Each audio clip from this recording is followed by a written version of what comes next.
You see, if you want to be spiritual, you can't subject everything to reasoning. There is the protocol of man, and we have divine protocols.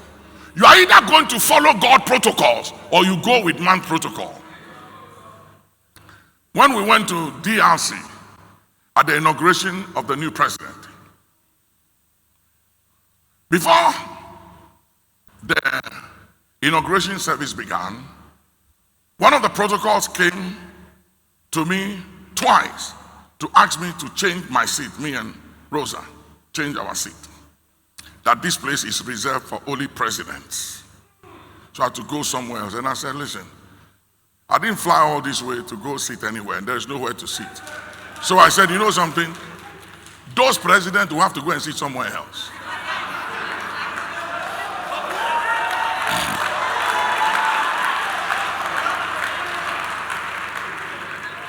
Yeah. I've been here for 2 hours, sitting here waiting. Went to bed at 4 a.m.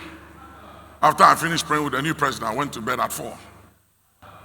So I said, you have to seat them somewhere else, or find me a place to sit, and there's no place to sit. Anyway, he came twice, and I said to Rosa the third time, if he comes again, let's take our stuff and go to the hotel and check out and fly out.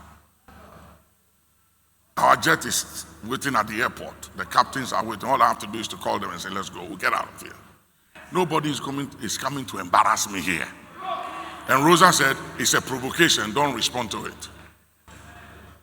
And I said, okay, fine. And then I prayed a prayer.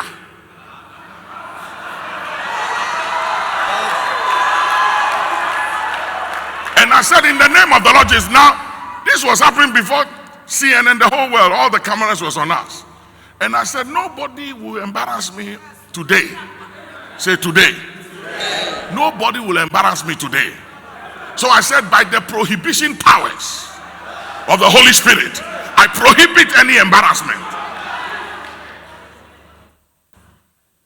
He didn't come again. The next thing I saw was they brought extra chairs.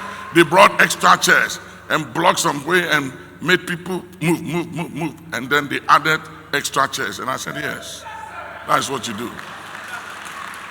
Now, when the inauguration began, I'm talking to you about the protocols of men and sensitivity to opportunities and windows and divine timing.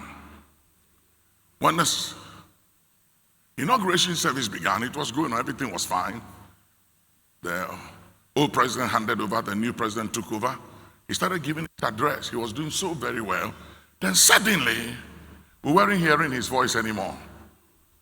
There was a silence. And the thing was going down. And then suddenly I saw him going down. And then security had to rush to give him a chair to sit down. And people were crying, screaming all over the place. Then I heard somebody at the back where the president was sitting scream my name, Papa, get up, Papa. And I looked and I saw him and I knew who he was. And I said to him, I said, hey, this is not my church. This is a presidential inauguration. And there are people standing there, soldiers with AK-47, armed men, security everywhere. You are asking me to go against protocol? How do I get there? From where we were sitting to where they were. We were sitting here and they were like after the VIP. So I have to go through security, break my way and everything there. And I just said, this guy don't understand what he's asking me to do. Then suddenly the Spirit said, it's a window you have. If you don't move, the enemy will have the advantage. That's why the protocol wanted to remove you and wanted you to get out and leave. So this, you can't miss this window. Somebody say, first move. So I gathered courage and I left my seat. And I went through the gunsmen, security, everything. Just went, and when I started moving, the wife also followed. The wives followed, and we got there. When we got there, security are surrounded everywhere. And I can't speak French, and they didn't speak English. And they were screaming in French and also started screaming in tongues.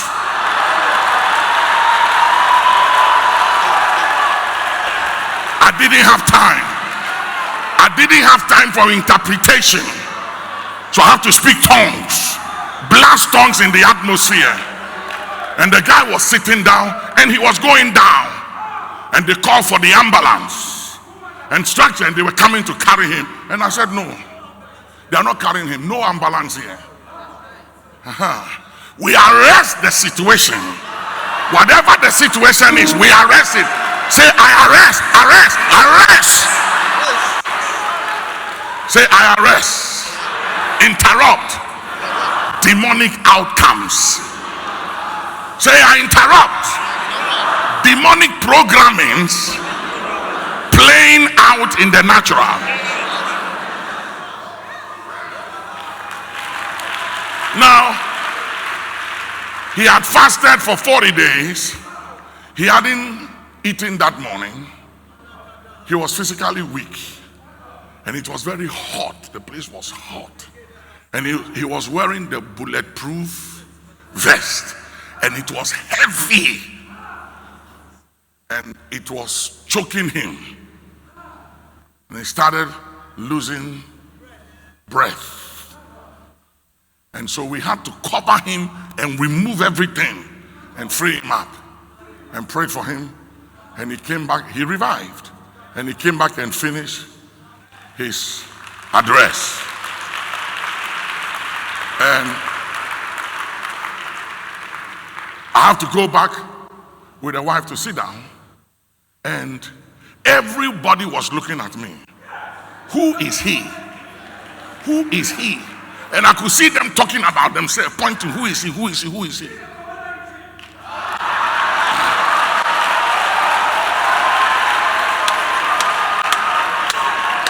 Somebody said, first move. It was a window that if I didn't take advantage and move, he would have been put on the stretcher and into the ambulance and sent to the hospital. And it would have been another story. If you are going to be a spiritual man and woman, you can't subject everything to reasoning.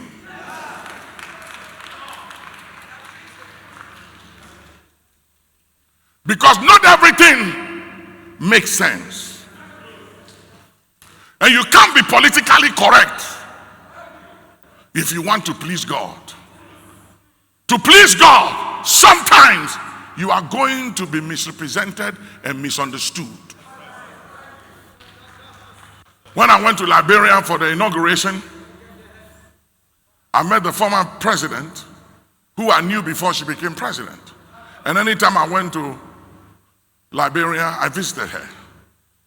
And I was going to go see her before the inauguration because I was leaving after the inauguration. And some of the security people told me that you can't go see her. You are a visitor of state. And we work for the state. We work for the new administration. You can't go there. And I said, then don't come with me. I'll go. Yeah. The fact that the person is in opposition don't mean that I should desert or ignore and act like I don't know. I know her. So I'm going to go see her. So I went, took pictures with her, prayed with her, had a good time, and then came, did the inauguration, respected and honored the new president, and I left town. I'm not part of these in-house party games. I don't play politics. I am an ambassador of Christ. I represent the kingdom of heaven. And it was critical for me to do what I did because I understood it later on. And I would have missed it if I didn't go to pay my respect and to honor her.